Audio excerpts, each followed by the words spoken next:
લક્ષ્ય ન્યૂઝ, એક નજર, એક લક્ષ્ય.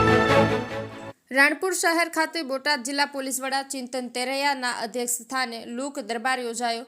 બોટાદ જિલ્લાના રાણપુર શહેર ખાતે રાણપુર પોલીસ સ્ટેશન ખાતે બોટાદ જિલ્લા પોલીસ વડા ચિંતન તેરૈયાના અધ્યક્ષ સ્થાને લોક દરબારનું આયોજન કરવામાં આવ્યું હતું, જેમાં ડીવાયએસપી મહર્ષિ રાવલ તેમજ રાણપુર પોલીસ સ્ટેશનના પીઆઈ એસ.એ. પટેલ અને સમગ્ર રાણપુર પોલીસ સ્ટાફ, રાણપુરના આગેવાનો, સરપંચ ગોસુભા પરમાર, એડવોકેટ જગદીશભાઈ દલવાડી, બોટાદ શિવસેના જિલ્લાના અધ્યક્ષ અજયભાઈ પરમાર, રાણપુર ભાજપ શહેર પ્રમુખ મનસુખભાઈ મેર, ઉપપ્રમુખ જયસિંહભાઈ માલધારી, બાપલભાઈ પાયક, કનકબેન સાપરા, કરનારાના સરપંચ મેરુભા તેમજ રાણપુર વેપારી મંડળના અને રાણપુરના મોટી સંખ્યામાં પ્રજાજનો અને પત્રકાર મિત્રો હાજર રહ્યા હતા.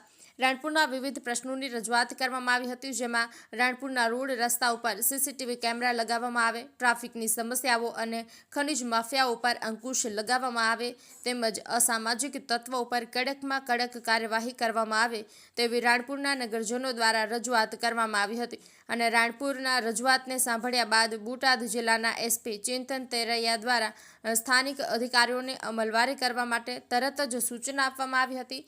રાણપુરમાં કાયદો અને વ્યવસ્થા જળવાઈ રહે તેવા કડક સૂચનો આપ્યા હતા. અસામાજિક પ્રવૃત્તિઓ કરતા તત્વો સામે કોઈની પણ શહેર શરમ રાખ્યા વગર કડક કાયદેસર કાર્યવાહી કરવામાં આવશે તેવી ખાતરી આપી અને રાણપુરના નાનામાં નાના લોકોને પણ ગમે ત્યારે કોઈપણ રજૂઆત માટે એસપી સાહેબે ખુલ્લા દિલથી આવકાર્યા છે અને બોટાદ જિલ્લામાં કાયદો અને વ્યવસ્થા જળવાઈ રહે તેવા હેતુસર લોક દરબારનું આયોજન કરવામાં આવ્યું હતું. અજય પરમાર, રાણપુર.